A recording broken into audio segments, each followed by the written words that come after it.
son of David and the son of Abraham.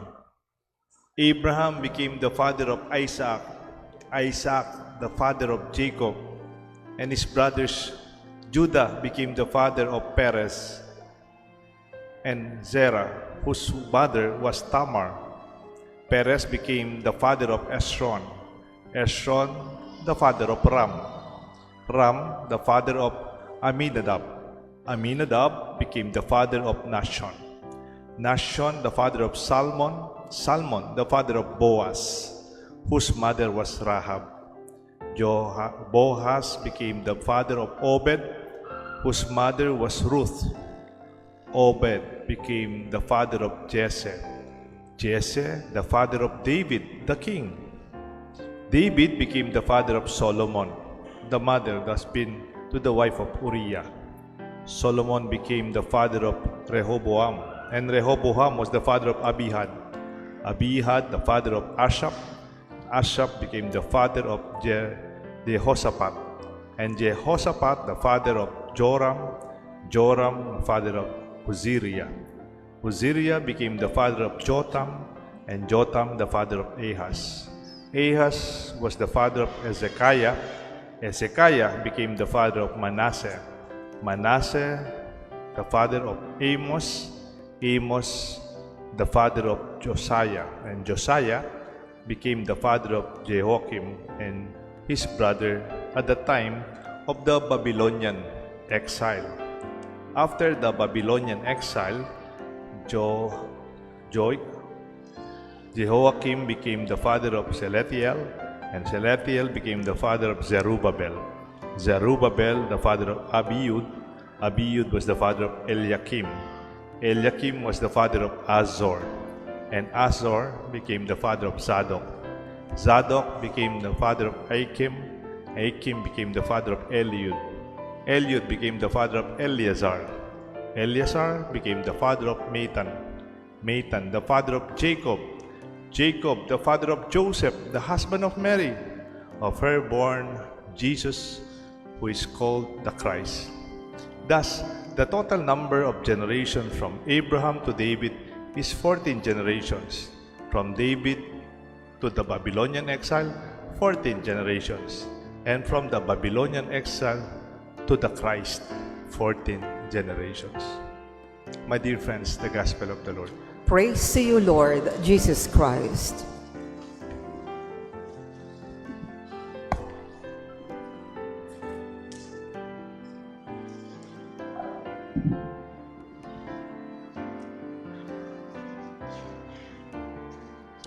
In the name of the Father, the Son, the Holy Spirit.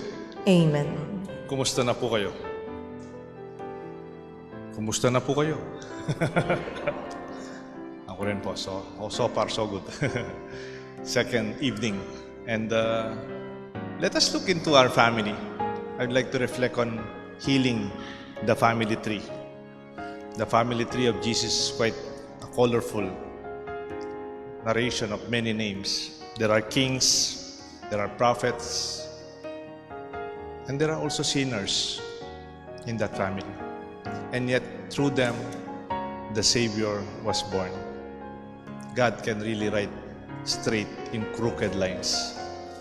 Sa ating pagkakasala, in spite of us, there's something that is good that will come out. Dalawa lang po ang ating pagninilayan. First, ano ang namana mo? Ikalawa, ano ang papamana mo? Ang sinasabi nating namana, pwede, sakit. Ako, namana ko, diabetes. Walang titulo. Because my father is diabetic, my lola is diabetic, I don't know to the mother or father of my lola, but it runs in the blood. Kahit konti lang yung kakainin ko, tas ng sugar ko, ang dami pa naman binibigay na cakes and ice creams and di ba ngayon? And I have to accept that. I have to maintain my glucose. Meron akong glucometer dito, naka-patch dito, to maintain, to see what is my sugar before this Mass. Because I came from a diabetic family. How about you? How do you look at your family tree? Ano yung namana ninyo sa magulang ninyo? Aminin. Why? Because you have to do something about it. Di ba? Another illness from my family is dialysis. Nagdialysis yung kapatid ko, nagtransplant pa siya 2 beses. Ang tatay ko nagdialysis. Yung uncle ko nagdialysis. I have to take good care of my kidneys. Minomonitor ko ang aking creatinine and other measurements to my dialysis. I'm taking medicines ahead of time. Healing is good more than only healing by medicine, but also being preventive. Meron ho bang pamilya ninyo na nagkaroon ng cancer?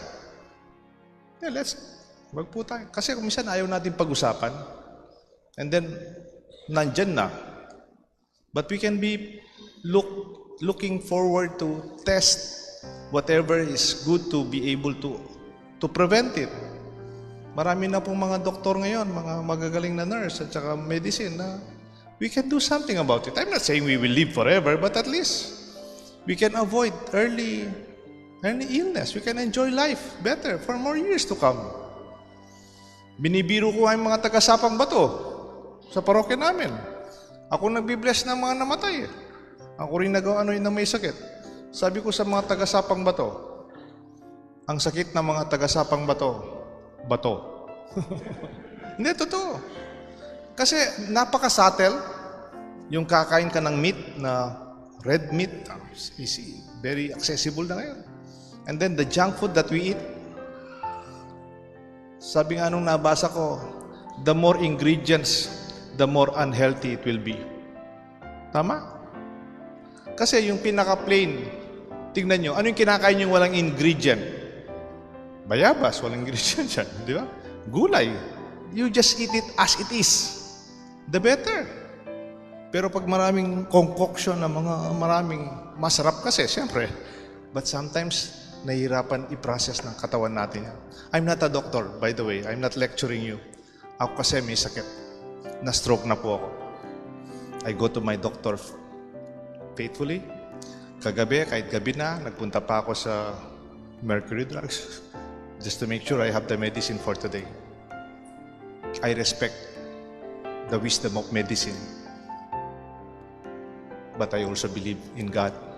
And through these doctors, the medical staff, the pharmacists, they are all expressions of God's wisdom. Huwag po kayong matakot. Talk about it in your family.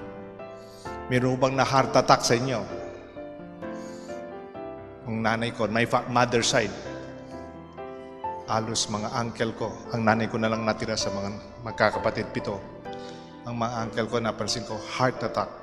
Yan, walang preparation dyan. Bigla. Take good care of your BP. Meron na mabibiling parang mobile BP pa. Kahit dito, you can take your BP. Check it. Huwag kayong uminom ng gamot ngayon, tapos bukas hindi naman. Bukas, delikado. Ganun po ako na stroke. I was taking BP medicines. And then, kumisan, pag maaga yung misa ko, hindi ako nainom. Hindi ko na-take kasi ayaw ko na magbalik sa kumbento, sa kwarto ko. Hindi pala healthy yun. If you take it, take it. Kaya nga maintenance eh. But if you don't take it, you have to consult your doctor too. Hi, ba't po ako nagsasalita ng ganito? Namamana natin yan. Hindi naman biglang magkasakit. And don't blame your parents actually. Don't blame your mother. It's given. We cannot do anything about it kung nandyan na. But at least, we can do it better this time. Not only for us, for the next generation. Meron po akong kaibigan. Kinasal ko yung anak niya sa New Zealand. Nagpunta ako doon, siguro a few days before the wedding. Nagpasyal po kami sa New Zealand. Tapos yung the day before, nandun na kami sa bahay nila. Wala pa po akong stroke noon. Nagja-jogging kami kasama ng daddy nung the father of the bride. Kapampangan yung bride, yung husband, New Zealand, Kiwi. Di habang naglalakad kami, nagkwento itong tatay. Father Teo, alam mo, ang tatay ko namatay sa sigarilyo. nagkaroon siya ng lung cancer sa sigarilyo. Ang kapatid ko, kuya ko, may sakit sa baga kasi nagsisigarilyo din. Ako, Father, itong anak ko, itong panganay kong anak na kakasal mo bukas, nung nakita ko yung pagmumukha niya sa ospital, the first time I saw my daughter, may hawak akong sigarilyo. And from then on, it was very strong for me. So I let go of my cigarette because I love my daughter. And since then, hindi na ako nagsisigarilyo. He's a very healthy man today. Sometimes you can stop whatever makes you unhealthy because of love. Not because of your desire to be healthy only. Ginagawa ko ito para sa anak ko. O ginagawa ko ito para sa iyo kasi mahal kita. Then, you can go beyond self-love because loving another person and dedicating your efforts is more powerful than any other motivation. I'm not saying I'm a healthy man, but lahi, nandyan na po eh. Lalo na po yung cancer. Marami po akong kaibigan na may cancer. I lost 2 of them this year. Masakit sa pamilya. Mahirap sa pamilya. Huwag na natin pag-usapan yung gasto sa pamilya. If you can prevent it, for the love of your family, do it. Huwag nang pag nandun na. Prevention is better than cure. Namamana natin ang sakit. Pero alam niyo po, namamana din natin yung kasalanan other than the physical illnesses. Kung minsan, huwag po kayo magalit sa akin, no? I'm not trying to be judgmental. Tignan nyo nga sa mga kamag-anak ninyo, kung meron kayong lolo na broken family, o meron kayong tatay o uncle na they did not make it as husband and wife. Hindi naman because we're judging them. It can also happen to us if we're not careful. Parang disease din po yan. It's a penchant. It's a disposition. We are predisposed sometimes to temptation, to sin. Even yung init ng ulo, ganyan, or ugali na nakapapasakit sa iba. Then we can also, like illness, we can also correct ourselves. Mainit yung ulo ng tatay ko. Kaya ako ngayon, gusto ko, I can be better than him sana. Why? Because I love my children. I love the next generation. How about you? Ano po yung ugali na sometimes it can dispose us to unhealthy way of life, of living that hurts others? You are the best critic of your own family. I know that. You don't do marites just to talk about it. Don't do that. But talk about it because you want to do it better. We're not fixing our family. We are not fixing. We're not better than them. But we can take good care of ourselves. Huwag po ninyong puntahan yung uncle nyo tapos makipag-away ko, ayusin mo buhay mo. Ako rin, di ko gagawin yun. But at least for ourselves, our family, I would not allow the next generation to experience the same pain. Alam niyo po, pag nagkaroon ng kasalanan sa pamilya, hindi lang po kayo yung nasasaktan. Pati yung susunod na lahi, mamamana nila the effects of the sin of the past. Di ba si Adan at Eva, ang tawag natin sa kanila, original sin. Masyadong English eh. Masyadong foreign. Original sin. At too far. Masyadong malayo. Pero maganda po yung Tagalog. Kasalanan na? Mana.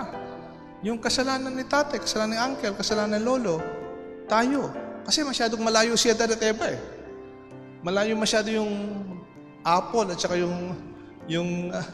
the symbol of that snake. Pero we know what happened to Papa and Mama, to Tito and Tita, to our cousins. These sins, they are not personal sin. There is no such thing as personal sin.